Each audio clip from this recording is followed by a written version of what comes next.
A Deputación investiu máis de 8 millóns de euros en Outes a través do Plan Único nos últimos 9 anos. Datos destacados pola deputada Cristina García na súa visita ao Concello, onde coñeceu actuacións financiadas polo POS.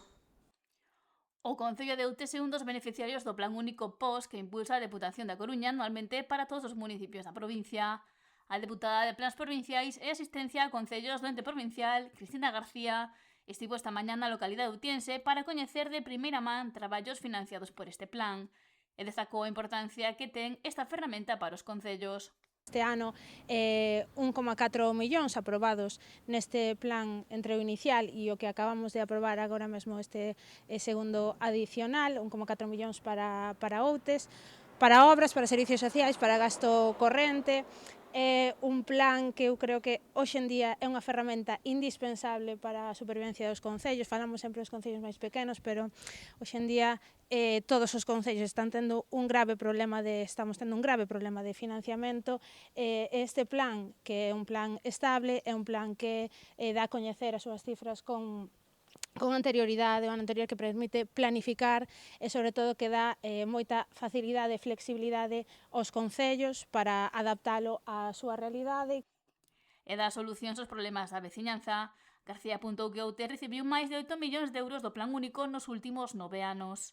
O alcalde da localidade, Francisco Caló, agradeceu a chega da Deputación, clave para concellos de menos habitantes.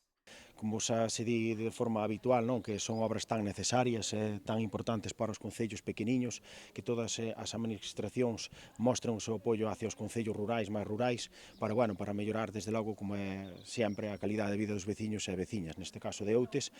Polo tanto, estamos moi contentos de que Cristina se acercara hasta aquí, hasta o Concello de Outes, para poder ver que estes investimentos se levaron a cabo con éxito, que quedaron moi ben executados e que eran moi necesarios e que podamos disfrutar o día de hoxe xa deles de forma normalizada.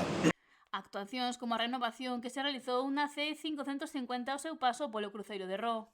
Isto trátase de dúas intervencións, a primeira desa marxen dereita da estrada AC550, que vai desde a cruce hasta o seguinte de aí abaixo, onde tamén se separaron pluviales e fecais, e por outro lado esta marxen foi noutro plan, foron en dous pós diferentes, que discurre tamén desde este cruce tamén en paralelo hasta o seguinte cruce que temos aló baixo, e que ao final o que se conseguiu é separar pluviales de fecais e ademais de contar xa con as aceras en condicións, que todos sabemos que tamén, das necesidades de mellorar as aceras e evitar caídas. Obras nas que se investiron preto de 130.000 euros. Ao longo da mañá visitaron máis actuacións como a que se está a realizar na antiga escola do cruceiro de Ró. A licitación, que é a mellora da escola Navascués, do colexio Navascués que temos aí en fronte, é un acondicionamento interior dunha instalación que xa se leva anos investindo nel para que xa dunha vez poidamos contar íntegramente co 100% da instalación en uso. Se non recordo mal, pode ser que se empezara a través de financiamento POS tamén alá polo ano 2018 e xa con este último contrato vamos deixar o 100% do colexio en condicións.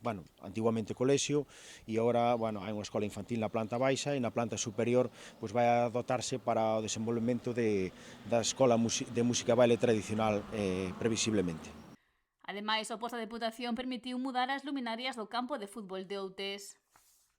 Unha demanda tamén por parte das entidades deportivas que utilizan o campo municipal do Concello de Outes e trátase de acondicionar ese alumeado xa con o seu estudio previo de luminidade, que ao final o que busca é que este ben o campo iluminado desde todos os aspectos, desde todos os ángulos posibles e ademais xa dotando con calidad LED, que ao final tamén incurres nun tema de aforro enerxético.